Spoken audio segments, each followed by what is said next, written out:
Okay, I'm reshooting this video because I want to do it in one take without having to edit or cut. So, hold on. 1, 2, 3, 4, 5, 6, 7, 8, 9. These are the top 9 phones of my household that I found. So, yeah. Yesterday, I was playing Pokemon on my DS, and I was trying to transfer them from my old games to my new games. And one of the things I had to do was I needed to boot up my old DS Lite, and I was trying to look for the charger for that. I couldn't find it. I looked again today, and I was looking into one of the old cabinets, and I found this jar, which had 9 phones in it, which I have now taken out. I'm going to be ranking them on a scale of 1 to 9, except I already did that. So I'm just going to go through the bottom of the list to the top of which ones are the worst and which ones are the best. Starting off with number 9, this is a Samsung flip phone with a giant ass antenna with pipes taken out of it, and the carrier is Verizon. If you don't know anything about me, we don't get Verizon in this fucking area, so I don't know who had a Verizon phone, who thought this would be, I don't know, logical to have. But this is just a straight up burner phone. Like, if I was a criminal, or if I was making a show about criminals, this would definitely be a great prop to use. No function except for just calling. Like, you could technically text on this probably, but like no one wants to text with this kind of keyboard. And there's also not even a camera on here. So yeah, this is number 9. Number 8 and 7 are actually kind of tied. So these are both LG phones. This one is a slide phone, except the keyboard comes out to the right, which is not how that's supposed to be. Super gray with orange accents on the keyboard too, which is pretty ugly. Super thick, like pretty much a whole inch. And then this one's also very low because the case on it is sticky and unremovable. Like literally just like sticking to my hand. Anyway, keyboard super small. Like, honestly, probably not even that bad of a phone if it wasn't the fact that it had a permanent, sticky, ugly case on it. Anyway, those are both LG. This next one is also LG. It's maroon. The reason why it's so low on the list is because it's also very thick. And it feels like there's, like, a slide-out keyboard, but there just isn't. So, you just have a really thick phone. Super old display, which probably is not very user-friendly for texting at all. You got call, hang up, go back. Pretty simple, just for calling. A pretty nice maroon color. This is actually not even like a bad phone. Like, we're not even like, we're done with the really bad ones. Like, those first 3 are pretty awful, but the rest of them are actually pretty good. Like, I wouldn't be mad about using them or having them in place of the current phone that I have now. Which is a lot because it's an iPhone 12. So next one up here is Motorola. This one is great because it's just a very iconic flip phone. Much better than the Samsung flip phone that I showed off first. Very satisfying. Shut. Kind of scary. Sounds like it would pinch your fingers if you're not careful, but it really doesn't. It's just a very loud, like, that does not hurt when you pinch your fingers, which is good. It's just a very loud, like, hang up. So, like, you know, if you're getting fired by your boss and you're just like really pissed off and you just want to like,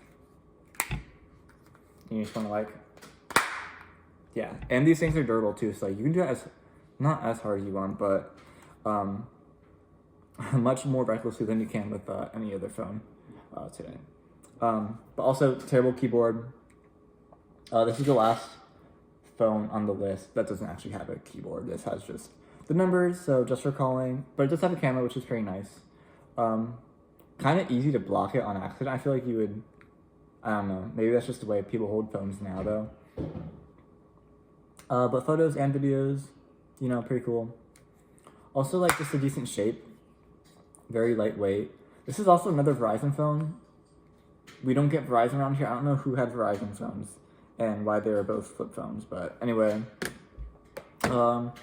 Next up is an LG, another LG, which is probably the best LG on the list. This was my first ever phone.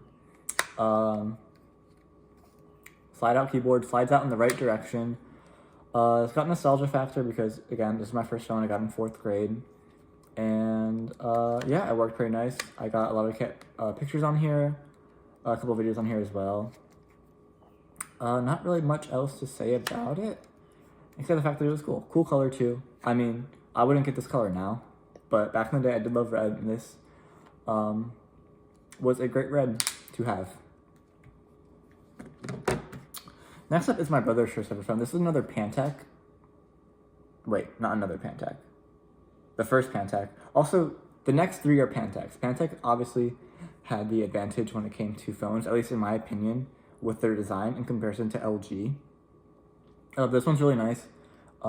Very light, very thin. No flat out keyboard, it's all just built into the front of the phone. Which obviously means a smaller display, but it's still a pretty decent size, especially if you're like literally just calling and texting. Like, you don't need that big of a display for such like limited function. But at the same time, you can text on here pretty efficiently. The buttons are super small, which is why it's not the top of the list. But this one is still very good. Yeah, that's it. Oh, also, actually, I really like the colors. Black with dark blue accents is, I guess it's a very AT&T style, which now I think about it is kind of bad, but because I hate AT&T. But like, it still looks cool. I would probably just opt for like something else if I could. This is another Pantech. It's another sliding keyboard. Ooh. I broke it.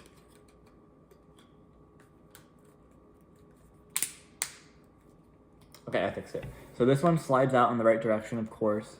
Another gray keyboard, which I still think is ugly, but the buttons are black and also super big. Like, if I were to choose any of these keyboards to text on, it would be this one. Like, these buttons are just noticeably bigger and easier to feel compared to other phones. It's also a very thin sliding phone, probably about half as thick as the first LG sliding that we looked through. Call, hang up, pretty simple. Also,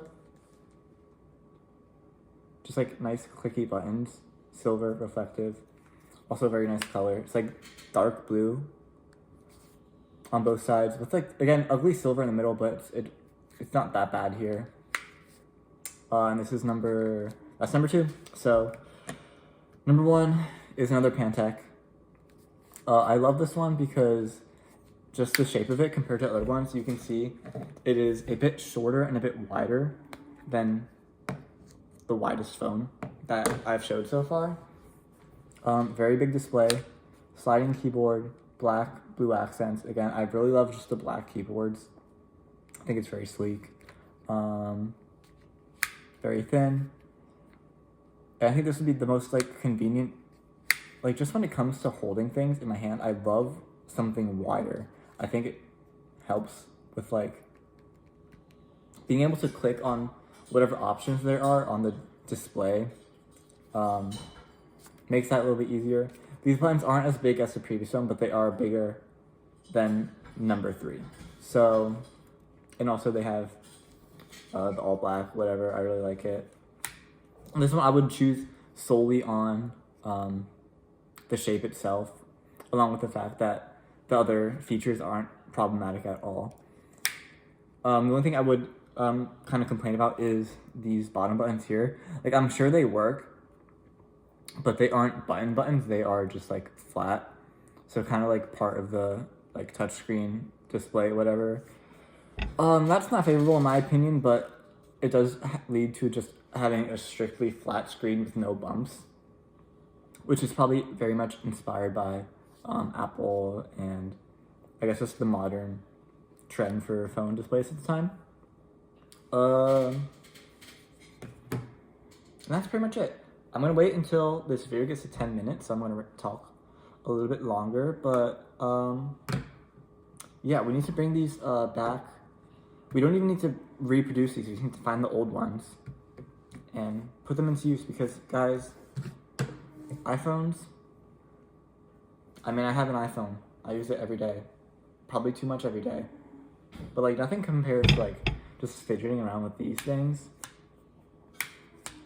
I don't know, it makes me feel like I'm in, it makes me feel like I'm in an old 2000 show, which is, when I say that, I just mean H2O, which is like, I don't know what phones they use in H2O. They probably maybe use iPhones. I remember in my Babysitter the Vampire, they had like the iPhone 3. But H2O came out way before that, so yeah, they probably had similar phones. Maybe more like, honestly, maybe even more like this one. I don't know. Anyway, hit 10 minutes. Like, subscribe,